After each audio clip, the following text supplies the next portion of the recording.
Tu le sais, je le sais, Dieu le sait, tout le monde le sait, que quand tu as lu le titre de cette vidéo, tu t'es dit mais qu'est-ce que c'est que ce clickbait encore? Puis tu as cliqué sur la vidéo pour voir de quoi elle va parler. Mais rassure-toi, car ce n'est pas du clickbait. Dans cette vidéo, je vais véritablement t'apprendre pas à pas ce qu'il te faut faire pour devenir un génie vivant. Tu ne me crois pas? Donne-moi une chance de te prouver le contraire. Le plus grand génie qui n'a jamais existé dans l'histoire sur notre planète a une fois lui-même dit: l'imagination est plus importante que la connaissance. Car la connaissance est limitée à tout ce qu'on sait et comprend de ce monde, alors que l'imagination est sans limite possible. Hop là, direction de départ définie. Maintenant, la question devient: comment obtenir une imagination débordante pour faire de toi un génie incompris? La réponse est très simple. Il faut penser en dehors de la boîte. Think outside of the box. Apple a pensé en dehors de la boîte en créant l'iPod Touch et l'iPhone, sinon on serait toujours en train de se balader avec des téléphones à clapet et des lecteurs MP3. Elon Musk a pensé en dehors de la boîte en mettant les voitures traditionnelles à essence à côté. Tesla était né. Penser en dehors de la boîte est une compétence, un outil essentiel sur ta route pour devenir un génie vivant. Et c'est exactement ce que je vais t'expliquer en détail comment faire dans les deux exemples qui suivent. Exemple numéro 1. Les énigmes de la jungle. Il était une fois un avion qui contenait 239 briques survolait au-dessus d'une jungle. Soudainement, une seule brique tombe. Combien de briques en reste-t-il dans l'avion? Prenez tout le temps que vous voulez pour réfléchir à la solution en mettant pause à la vidéo, mais voici la réponse dans 3, 2, 1. Il en reste 238 briques dans l'avion. C'est con, non? Peut-être que tu l'as dit, pourquoi 239 briques précisément? Il doit y avoir un truc. Ou bien, le thème de cette énigme est de penser en dehors de la boîte. La réponse ne peut clairement pas être aussi simple. Cependant si, la réponse est bien 239 moins 1 égale à 238. Lorsque la réponse est trivialement triviale, il ne faut pas essayer de trouver une solution meilleure, plus inattendue, juste pour avoir fait une fois l'action de penser en dehors de la boîte. Fais confiance à ton instinct. Morale numéro 1, pense simple. Une autre énigme.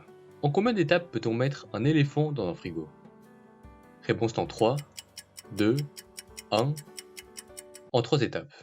Ouvrir la porte du frigo, mettre l'éléphant dedans, fermer la porte du frigo. Lorsque j'avais annoncé l'énigme, cette dernière était limitée à seulement cette phrase, sans plus de détails sur comment était le frigo ou l'éléphant. Du coup, qu'est-ce qui t'empêche d'imaginer un frigo de 10 000 m3 avec un bébé éléphant au lieu de ce qu'une personne normale aurait pu imaginer? Morale numéro 2, ne laisse pas des connaissances existantes limiter ton imagination. Une autre énigme. En combien d'étapes peut-on mettre une girafe dans un frigo? Réponse en 3, 2, 1. En 4 étapes. Ouvrir la porte du frigo, sortir l'éléphant, mettre la girafe dedans, fermer la porte du frigo. Exactement. Je n'ai jamais dit que la question d'avant était liée à celle-ci, mais non plus le contraire. Il te faut absolument éviter de restreindre ta réflexion à des informations que tu as collectées à un instant précis et prendre aussi en compte d'autres informations que tu as su saisir à d'autres moments. Morale numéro 3.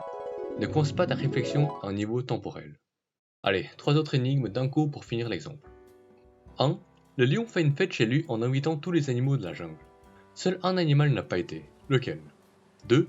Une aventurière traverse une rivière dans la jungle, mais n'a pas été mangée par les crocodiles. Pourquoi? 3. Mais finalement, cette aventurière est quand même morte. Comment? N'oubliez surtout pas d'appliquer cette règle. Réponse dans 5, 4, 3, 2, 1.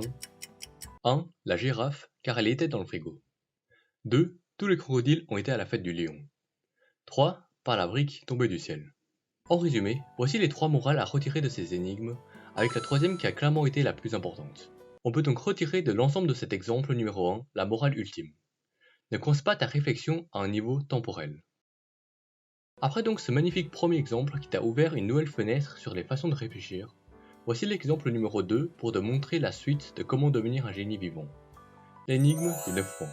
Voici 9 points sur une feuille qui forment un carré parfait. La tâche que tu dois accomplir est de relier tous ces 9 points par 4 traits droits sans lever ton crayon. Je m'explique.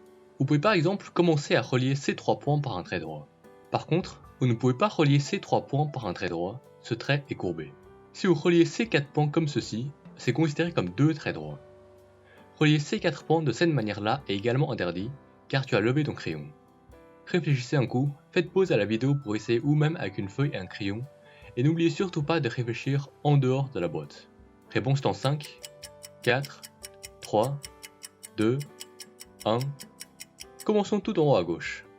Un trait droit, 2 traits droits, 3 traits droits et finalement 4 traits droits sans lever le crayon. C'est QFD. Cette énigme-là est un exemple classique pour illustrer le concept de sortir de la boîte, car on le fait littéralement. Comme elle est assez connue, peut-être que vous la connaissiez déjà avant ou peut-être pas. Mais ceci peu importe, car ce que vous ne connaissez sûrement pas, c'est que ceci est seulement le niveau 1 de cette énigme. Une suite existe. L'énigme des 9 points, niveau 2.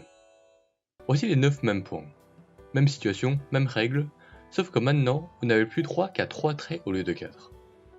Pareil qu'avant, n'hésitez pas à faire pause à la vidéo pour réfléchir un coup par vous-même.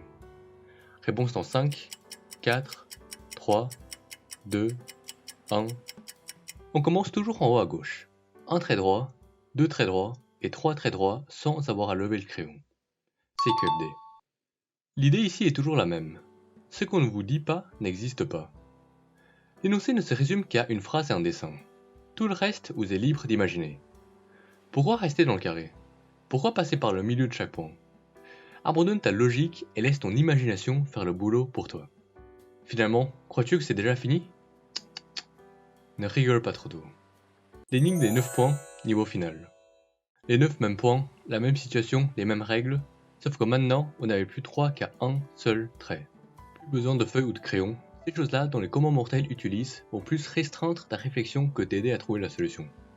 Abandonne toutes les façons logiques de réfléchir que tu as appris jusqu'à présent et laisse ton imagination te guider vers la vérité. Réponse dans 5, 4, 3, 2, 1. Un trait, 9 points. S'il n'y a qu'une morale que l'on peut retirer de ces 3 niveaux de l'exemple 2, ce serait de sortir littéralement de la boîte et de ne pas restreindre à essayer à trouver une solution dans un cadre bien donné. On peut donc retirer de l'ensemble de cet exemple numéro 2 la morale ultime. Ne conce pas ta réflexion à un niveau spatial. Ok, maintenant qu'on possède en notre connaissance les 2 morales ultimes, on peut aussi revenir à la question de départ. Comment être omnipotent à la fois à un niveau temporel mais aussi spatial? Qui ou quoi peut être omnipotent en parallèle sur ces 2 niveaux dans le but ultime de devenir un génie? Exactement, la réponse est bien évidemment toi, mais mort.